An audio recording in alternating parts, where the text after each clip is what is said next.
Star জলসার অন্যতম জনপ্রিয় ধারাবাহিক হল চিরসখা। ম্যাজিক মোমেন্টের এই মেগার গল্প বাকি সব ধারাবাহিকের থেকে কিছুটা আলাদা পথেই এগিয়েছে। কমলিনীর মাধ্যমে টেলিভিশনে অনেক বছর বাদে নায়িকা চরিত্রে কামব্যাক করেছেন অপরাজিতা ঘোষ দাস। কমলিনী ও স্বতন্ত্রর কেমিস্ট্রি দর্শক টানতে সাহায্য করে। যৌবন পেরিয়ে মধ্যবয়সে কমলিনীর জীবনের নতুন অধ্যায় মেগা টিআরপি বাড়ায়।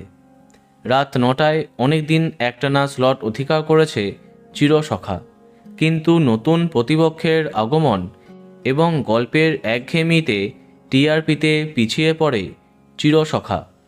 অনেকের মতে গল্পে পরকীয়ার আভাস পেতেই দর্শকেরা কিছুটা বিরক্ত হয়েছে।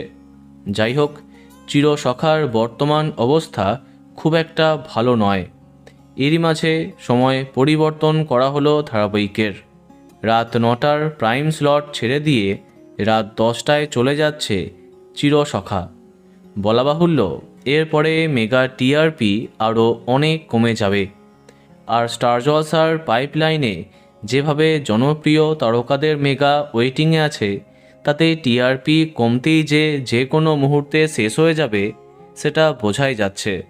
দেখা যাক রাত 10টায় কতটা সারভাইভ করতে পারে চিরসখা। তো বন্ধুরা, এখন তোমার কি মন্তব্য কমেন্টে জানাতে পারো।